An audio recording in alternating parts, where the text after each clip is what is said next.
Hello everyone. आज हम आपको एक बेसिक टर्म बताएंगे मैट्रिक्स का, जिसमें अक्सर बच्चे कंफ्यूज हो जाते हैं। तो जैसे कि आप लोग जानते ही हैं कि अगर आपसे कोई पूछे कि मैट्रिक्स क्या है, तो मैट्रिक्स एक तरह का अरेंजमेंट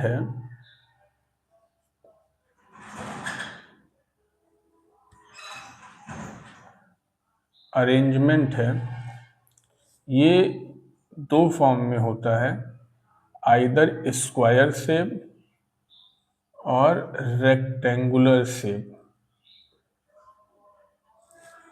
कोई भी मैट्रिक्स अरेंजमेंट ऑफ नंबर्स है, अरेंजमेंट ऑफ डाटा लिख दे रहे हैं, नंबर क्या, क्योंकि ये ट्रिग्नोमेट्रिक फंक्शंस का भी फॉर्मेट ले सकता है कि कोई भी मैट्रिक्स अरेंजमेंट ऑफ डाटा है, वो डाटा या तो स्क्वायर शेप में होगा या तो रेक्टेंगुलर शेप में होगा।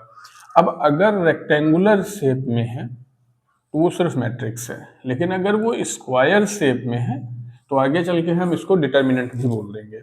डिटर्मिनेंट कुछ नहीं है, एक पार्ट है मैट्रिक्स का, बस उसमें डेटा जो होता है वो स्क्वायर शेप का हो जाता है। अब डिफरेंट क्या होता है स्क्वायर और रेक्टेंगल में? देखिए, अगर जैसे मान लीजिए हमारे पास एक रेक्टेंगुलर मैट्रिक्स है, मान लीजिए 2 3 4 5 6 7। अब इसमें हम देख पा रहे हैं कि इसको बोलते हैं नंबर ऑफ रोज R1 और R2, और इसको बोलते हैं number of column C1 C2 और C3। यहाँ पर नंबर ऑफ कॉलम जो है वो ग्रेटर देन है नंबर ऑफ रोज के, मतलब एक वैल्यू कोई बड़ी रहेगी। और जब number of column greater than number of रोज है तो इसको हम बोलते हैं हॉरिजॉन्टल मैट्रिक्स। हॉरिजॉन्टल मैट्रिक्स,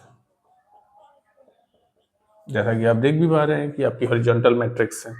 ठीक, अगर इसी में हम इस तरह से इसको डिजाइन कर दें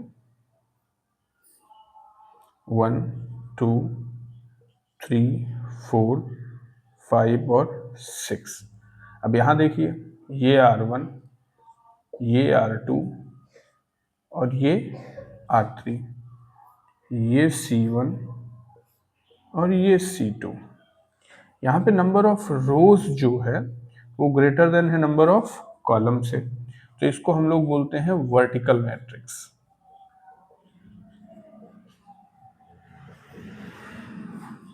बहुत माइनर सा डिफरेंस है। हॉरिजॉन्टल मैट्रिक्स में नंबर ऑफ कॉलम जो होगा वो ग्रेटर देन होगा नंबर ऑफ रोज से, और वर्टिकल मैट्रिक्स पे नंबर ऑफ रोज जो होंगे वो ग्रेटर देन हो जाएंगे नंबर ऑफ कॉलम से। इस तरह से जो वर्टिकल लाइंस लिखी होती हैं उनको कॉलम, और हॉरिजॉन्टल लाइंस को हम लोग बोलते हैं रोज।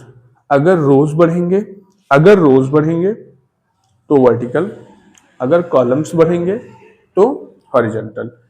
अब अगर मैं इनका ट्रांसपोज करता हूं, मैं डायरेक्ट अपनी बातों को समझाऊंगा, आई होप सो आप समझें मेरी चीजों को। अगर मैं इस मैट्रिक्स का, सपोज दैट इस मैट्रिक्स को हमने ए नाम दे दिया और इस मैट्रिक्स को हमने बी नाम दे दिया, अगर मैं इसका ट्रांसपोज करता हूं, मतलब ए ट्रांसपोज, तो होता क्या है, जो रोज है वो कॉलम में कन्वर्ट हो जाएंगे और जो कॉलम्स है वो रोज में कन्वर्ट हो जाएंगे।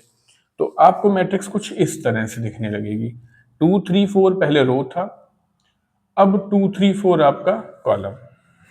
5 6 7 पहले रो था, अब 5 6 7 आपका कॉलम हो जाएगा। तो पहले ये रो कैसी है, पहले ये मैट्रिक्स कैसी थी, हॉरिजॉन्टल, लेकिन इस मैट्रिक्स का जो ट्रांसपोज होगा वो कैसा हो जाएगा, वर्टिकल। सिमिलरली ये मैट्रिक्स हमारी कैसी है, वर्टिकल। अगर मैं इसका ट्रांसपोज निकालता हूं तो इसका ट्रांसपोज हो जाएगा 1 3 5 और 2 4 6। अब ये मैट्रिक्स कैसी हो गई, हॉरिजॉन्टल। तो इस बात का विशेष ध्यान रखिएगा कि मैट्रिक्स अगर रेक्टेंगुलर शेप में है तो वो अपने ट्रांसपोज के पैटर्न को भी चेंज करेगा। अगर हॉरिजॉन्टल है तो वर्टिकल, और वर्टिकल है तो हॉरिजॉन्टल हो जाएगा। लेकिन अगर मैट्रिक्स स्क्वायर शेप में है, आइए समझते हैं।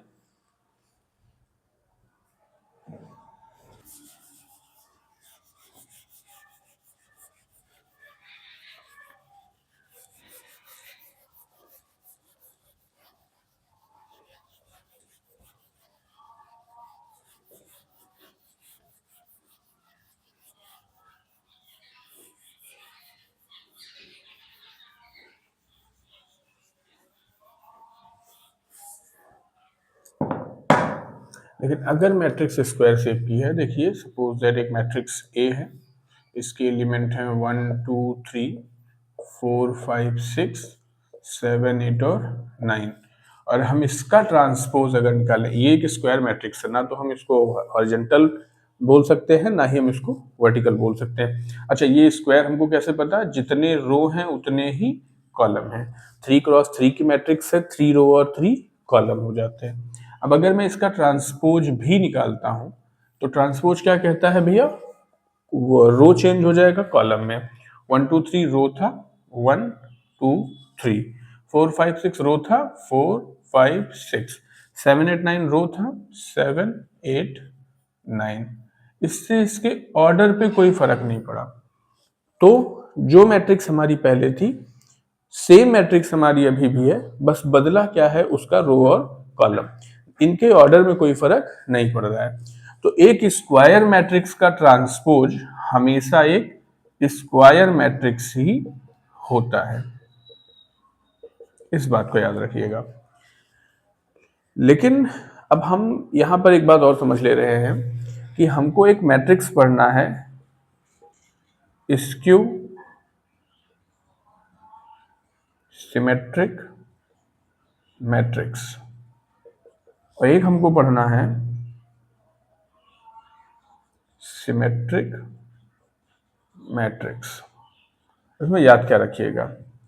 अगर किसी मैट्रिक्स की वैल्यू उसके ट्रांसपोज करने पर ना बदले, अगर किसी मैट्रिक्स की वैल्यू उसके ट्रांसपोज करने पर ना बदले, तो ऐसी मैट्रिक्स को बोलते हैं हम लोग सिमेट्रिक मैट्रिक्स।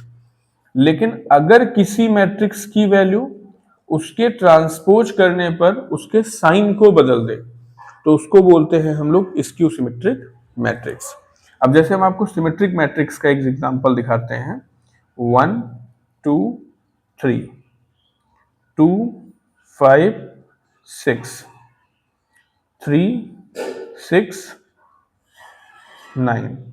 ऑब्जर्व करिए, इस लीडिंग डायगोनल को छोड़ दीजिए, अगर मैं इसका ट्रांसपोज निकालूं भी तो भाई मेरा 1 2 3 जो था, ये मेरा रो था, मेरा 1 2 3 अब बन जाएगा कॉलम। 2 5 6 मेरा रो था, 2 5 6 मेरा बन जाएगा कॉलम। 3 6 9 मेरा रो था, 3 6 9 मेरा बन जाएगा कॉलम। ये मैट्रिक्स ए है और ये उसका ट्रांसपोज है। अगर मैं इसके लीडिंग डायगोनल को देखता हूं, तो लीडिंग डायगोनल के नीचे 2 3 6, ऊपर 2 3 6 2 3 6 2 3 6, तो मैट्रिक्स और उसका ट्रांसपोज बराबर है, तो इसको हम लोग बोल देंगे सिमेट्रिक मैट्रिक्स। लेकिन अगर हम स्क्यू सिमेट्रिक मैट्रिक्स की बात करें, सपोज दैट हमारे पास ए 1 2 3 -2 0 0 5 -3 -5 0, ये कोई हमारे पास मैट्रिक्स है। अब अगर इस मैट्रिक्स का मैं ट्रांसपोज करता हूं, तो देखिए रो कन्वर्ट हो जाएगा कॉलम में। मैं इसका ट्रांसपोज कर रहा हूं, तो ए ट्रांसपोज की वैल्यू आ रही है 0 2 3 -2 0 5 -3 -5 0। यहां से ए ट्रांसपोज जो हमारा निकल गया है, अगर मैं इसमें से माइनस कॉमन कर दूं, सपोज करिए मैंने ए ट्रांसपोज को -1 से प्रोडक्ट करा दिया है, तो ये अंदर कुछ ऐसा दिखाई पड़ेगा, 0 -2 -3 +2 0 -5 3 5 0। अब ये वैल्यू और ये वैल्यू सेम है, मतलब ये इक्वल हो जाएगा किसके? ए के। That means A is equal to minus का ए ट्रांसपोज। तो इस तरह की मैट्रिक्स को बोलते हैं हम लोग स्क्यू सिमेट्रिक मैट्रिक्स।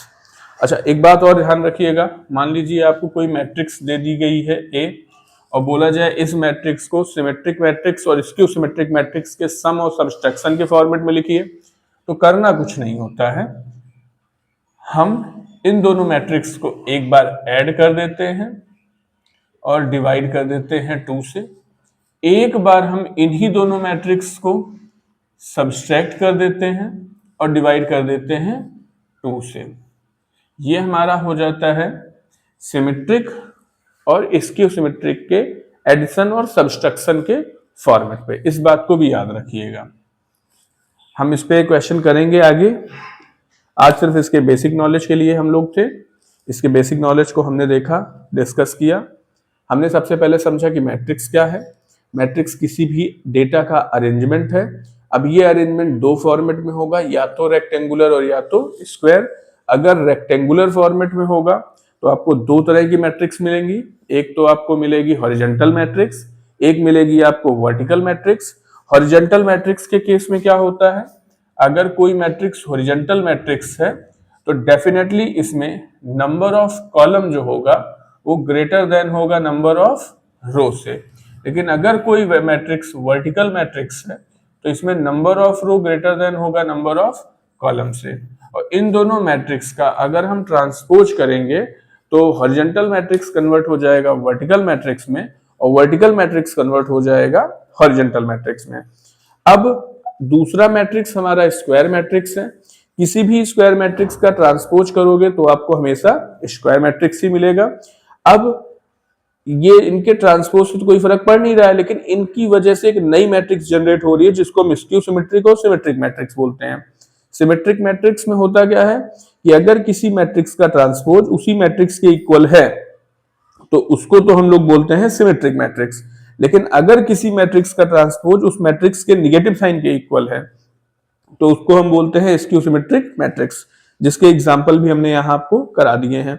अब अगर किसी मैट्रिक्स को हमको सिमेट्रिक और स्क्यू सिमेट्रिक के टर्म में लिखना है तो हम एक बार दोनों मैट्रिक्स को ऐड करके उसका हाफ कर देंगे और एक बार दोनों को सब्सट्रैक्ट करके उसका हाफ कर देंगे। तो ये जो हमको केस मिलेगा ये सिमेट्रिक और स्क्यू सिमेट्रिक के टर्म में मिल जाएगा।